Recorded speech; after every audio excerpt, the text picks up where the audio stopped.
کسی سواری کو اپنے در سے خالی نہیں ہوتا.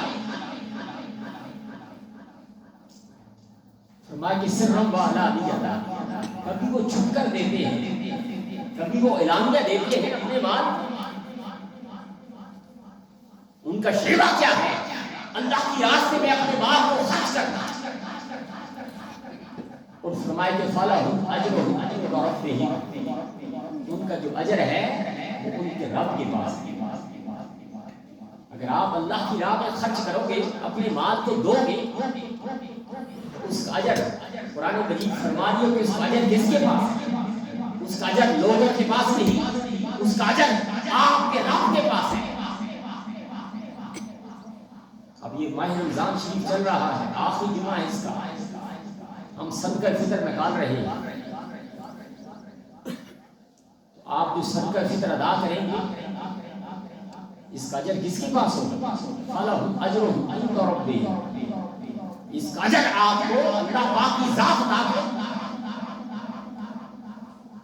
اور پھر فلا ولا خوف علیہم ولا هم يحزنون, نہ ہی آپ کو خوف ہوگا, نہ کوئی حزن ہوگا, نہ کوئی ملال ہوگا. آپ کا دل باغ باغ ہو جائے گا, آپ کا ذہن سکون کی نیند سوئے گا, آپ کو آرام ملے گا, آپ کو تطمئن القلوب, اللہ پاک کی ذات آپ کے اوپر رحمت کی چادر تان دے گی. اس کے بعد فرمایا کہ الذین یأکلون الربا, کہ وہ لوگ جو کہ سود کھاتے ہیں. فرمایا کہ وہ لوگ جو کہ سود کھاتے ہیں, لا یقومون الا کما یقوم الذی یتخبطہ الشیطان, ان کی حالت ایسی ہوتی ہے جس طرح شیطان نے ان کو مس کر کے زمین پر پھینک پر. جو لوگ سود کھاتے ہیں ان کی حالت کیسی ہوتی ہے؟ قرآن فرما رہا ہے کہ جیسے شیطان نے اس کو مس کر کے زمین پر پھینک دیا ہو. آپ نے دیکھا ہوگا سود خور پاگل پن کی طرح ہوتا ہے. سود خور جو ہے, جو سود لیتا ہے, کبھی آپ اس کو سود کی رقم نہ دے تو اس کے اوپر پاگل پن کا دورہ پڑ جاتا ہے. قرآن بھی یہی فرما الذی یتخبطہ الشیطان من المس, جس طرح شیطان نے اس کو مس کر کے زمین پر پھینک دیا ہو. اس لیے کہ ذالک بانہم قالوا انما البیع مثل الربا, وہ کہتے تھے کہ یہ جو سود ہے یہ بھی تو کاروبار کی طرح ہے, یہ بھی بیع کی طرح ہے. اللہ پاک کی ذات ہماری ہے کہ احل اللہ البیع وحرم الربا, اللہ پاک نے کاروبار کو حلال کیا ہے اور سود کو حرام کیا ہے. اللہ پاک نے کاروبار کو, کیونکہ آپ کاروبار کرتے ہیں, کاروبار میں کیا ہے؟ آپ کی محنت, وہاں پر رزق ہے.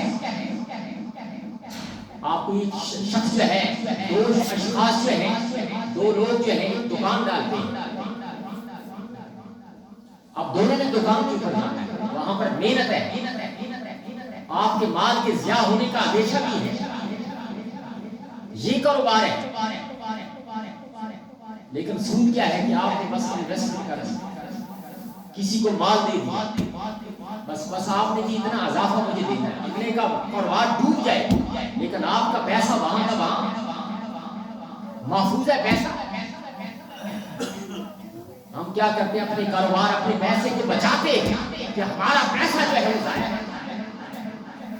یا پھر اٹھا کر پیسے کو بینک میں رکھ دیا, سیونگ اکاؤنٹ کھول دیا, بس ہر مہینے ہمیں وہاں سے آمدن آتی رہے, ہمارا پیسہ محفوظ رہے.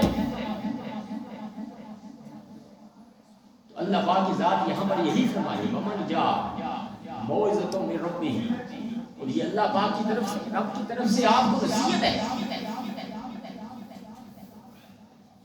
فرمایا کہ فَانْتَهَا فَلَهُ مَا سَلَفَ, اور جو اس سے روک گیا, جس نے کام یہ سود کا چھوڑ دیا, مَا سَلَفَ, اس سے پہلے اس نے جو بھی یہ گناہ کیا, سود کھایا, اللہ پاک کی ذات فرمائی ہم اسے معاف کر دیں. وَأَمْرُهُ إِلَى اللَّهِ، لیکن وَمَنْ عَادَ، پھر جو لوٹ آیا پھر اس نے سود کا کام کرنا شروع کر دیا، فَأُولَٰئِكَ أَصْحَابُ النَّارِ هُمْ فِيهَا خَالِدُونَ، پھر یہ وہ لوگ ہیں جو کہ ہمیشہ کے لیے جہنم میں رہیں گے۔ اور انسان یہ سمجھتا ہے کہ شاید سود جو ہے، سود کھانے سے ہمارا مال بڑھے گا۔ اللہ پاک کی ذات فرمائے یمحق اللہ الربا، اللہ پاک کی ذات سود کو مٹاتی ہے۔ آپ نے دیکھا ہوگا جو سودی کاروبار کرتے ہیں، جو سود کا لین دین کرتے ہیں، وہ کبھی خوشحال نہیں ہوتے، ہمیشہ وہ تنگ دست رہتے ہیں، ان کے کاروبار تباہ ہو جاتے ہیں، ان کے اندر سے جو سکون ہوتا ہے وہ ختم ہو جاتا ہے۔ اللہ پاک کی ذات اس کو متبادل نظام فرمائے گا، یربی الصدقات، ربا جو ہے، سود جو ہے وہ تو بڑھا دیتا ہے، لیکن آپ کے مال کو جو بڑھاتا ہے وہ یربی الصدقات۔ آپ اللہ کی راہ میں صدقات کرو، خیرات کرو، زکات دو، یہ جو ہوگا آپ کا صدقہ کرنا یہ آپ کے مال کو بڑھائے۔ لیکن ہم صدقہ نہیں کرتے، صدقات ہم نہیں کرتے، خیرات نہیں کرتے، زکات ادا نہیں کرتے، لیکن سود کا ہم کاروبار کرتے ہیں۔ اور واللہ لا یحب کل کفار نثیم، ان الذین آمنوا وعملوا الصالحات واقاموا الصلاۃ وآتوا الزکاۃ اجرهم عند ربهم ولا خوف علیہم ولا هم یحزنون، یا ایھا الذین آمنوا اتقوا اللہ وَذَرُوا مَا بَقِیَ مِنَ الرِّبَا، جو کچھ بھی سود میں سے رہ چکا ہے اس کو چھوڑ دو۔ اگر انسان نے توبہ کر لی، اس کو پتہ چل گیا کہ یہ سود تھا، تو قرآن مجید فرقان حمید فرمانے وَذَرُوا مَا بَقِیَ مِنَ الرِّبَا، جو کچھ بھی سود میں سے باقی رہ چکا ہے وَذَرُوا، اس کو چھوڑ دو۔ اگر